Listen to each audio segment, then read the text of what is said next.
Alright, what's up YouTube, and welcome to the Race Car Life. I don't have a whole lot of time for today, but I figured I'd go on a little walk with you and talk about some what I consider to be important subjects in the automotive industry. So if you're a technician and you're out there wrenching in the field, this is for you. So this is going to be the first part of a series called Back to the Basics. And today I want to talk about the diagnostic process. So I'm going to refer to the Honda diagnostic process with this. And in the Honda diagnostic process, there's 5 steps. 5 steps you need to take to anything that you are working on, diagnosing, and attempting to repair. So, step 1 in the Honda diagnostic process is to verify the customer concern. If you have a car coming in and they say the check engine light is on, first thing you're going to do is make sure that the check engine light is the light that is on. You have verified the customer concern. Secondly, another example, the car makes a squeaking noise when idling. Run the car idle, cold, hot, as many different conditions you can until you experience the condition so you can verify that it is happening the way that they say. So, moving on to step 2 in the diagnostic process. You have verified the customer concern. Now, what you're going to do is you are going to analyze. So, when I say analyze, you're going to analyze everything. This is where you're going to perform your inspection. This is where you're going to go through and say, alright, look, this car has a belt squeak. I can hear it. I'm going to analyze everything in the area of the belt squeak. You might encounter fluid leaks that are contaminating the belt. You might encounter a loose serpentine belt. You might encounter pulleys that are many different things. Now with the check engine light, you're obviously going to be analyzing what that check engine light is for. You're going to do your inspection on the car. Look for any loose sensors, connectors, fuel caps, hoses with holes in them. You're going to go through and do your inspection, and you're going to analyze what you think could be causing the customer concern. Moving on. Step 3. You have verified, you have analyzed, and now you have an idea of what direction to go. So what you are going to do now is you're going to isolate the concern. That is step 3. Isolate the concern. So, you have a check engine light. The code for the check engine light, let's give you an example code here. Let's say it's P0300. That's a generic OBD2 code. Let's say you have a P0300 and a P0304. That's going to be random misfire. Okay, that's the P0300, and then P0304 would be misfire cylinder 4. So now we need to isolate the concern. You're experiencing a random misfire, which could mean that it's any different cylinder, and you're definitely experiencing a problem on cylinder 4. So when I say isolate, we need to address what we know. We're having a misignition, an incomplete ignition, and we know that we have a problem on cylinder 4. So let's just skip the P0300 and go straight to the P0304, and let's look at cylinder 4. Let's pull the spark plug. Let's make sure we have spark, good consistent spark, good clean spark plug. Let's make sure we have good fuel delivery. We're gonna just isolate that, and I try to identify the problem. Since on that particular example we have 2 different check engine lights, P0300 and P0304, we're going to want to address cylinder 4 and all of the other cylinders. But when we have, let's say we pull we pull cylinder 4, spark plug is dirty. Obviously, we're going to want to look at all the other spark plugs. We're going to want to check ignition coil condition, all that.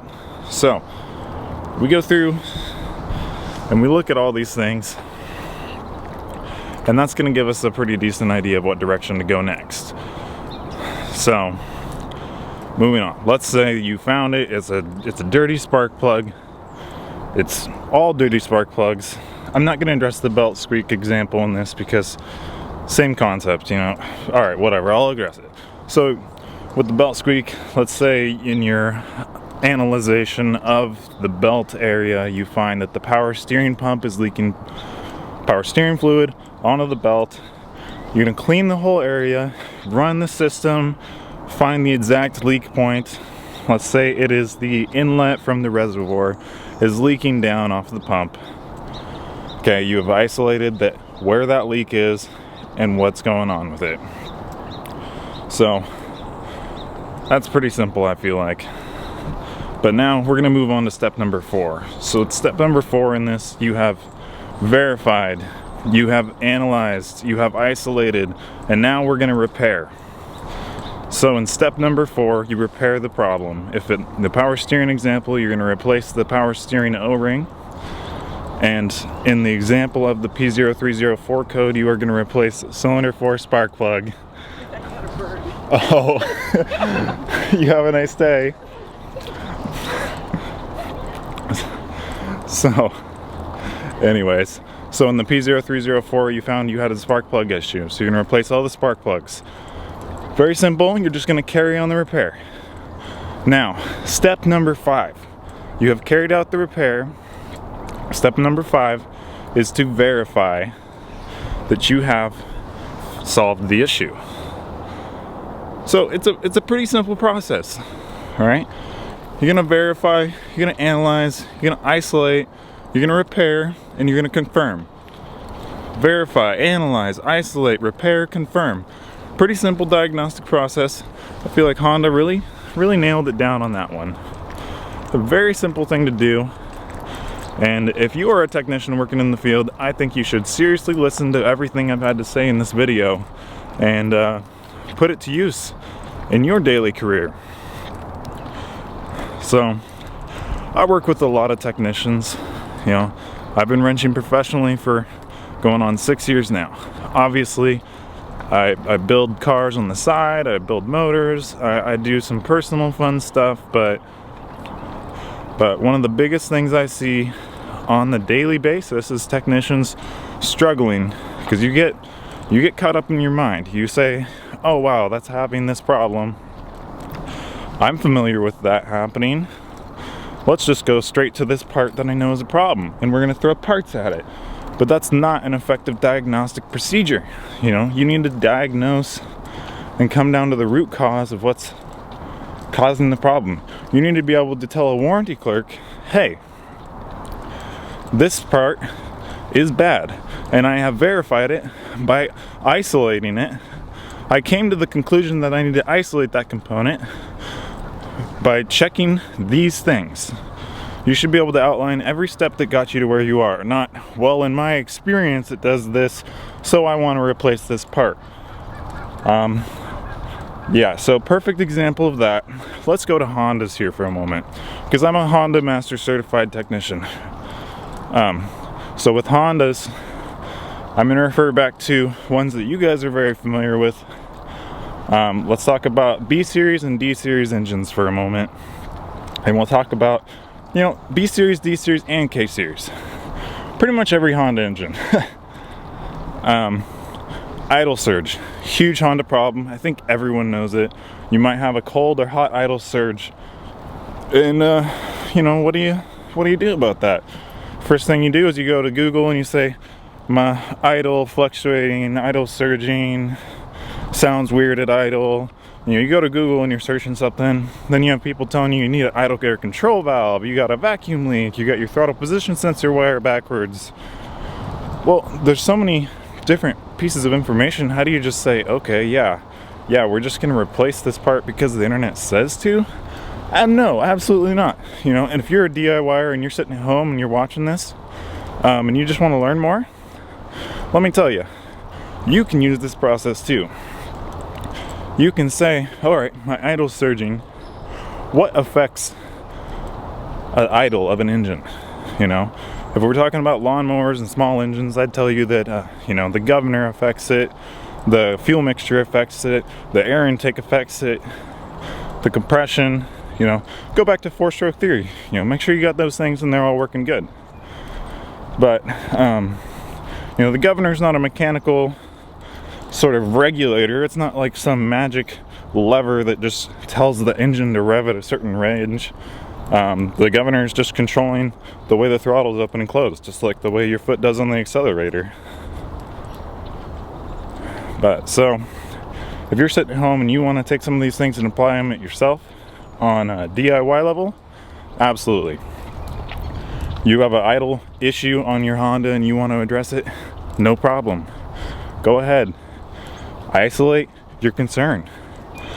You know? Analyze your problem. You're having an idle problem. Analyze everything around your throttle. Is everything moving freely? Is everything clean? Are there leaks? Do you suspect that there's leaks? Like, let's say, for example, let's go to an extreme that I know. Honda K Series K20A2 engines have a notorious problem with the idle air control valve. So if you were suspecting you had an air leak in that area, you can perform tests. You can spray. This is not an official way to do it, but in the DIY handbook, you can spray ether around the idle air control valve and see if the idle changes lower or higher. Another thing you could do to test that piece of equipment would be to unplug it and try to run it. Those are two different tests, but the example is very nice because you have two very different tests that achieve two very different things.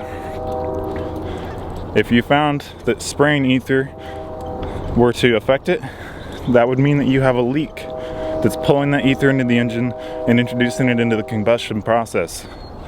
But if you were to unplug it and it were to solve your problem, it would tell you that it's more of a component operation failure with the actual idle air control valve. So there are two different tests, two different attempts to analyze and isolate your concern, and you would have achieved a successful isolation of the problem with either of those two tests, assuming one of them had a positive outlet. But anyways, that's all the time I have for today, guys. I just wanted to share that with you. Thanks for watching the Race Car Life. Go back to regular content here soon. We had a lot going on. Yeah, hope you enjoyed the video. Have a nice day. It's gorgeous outside. Thanks.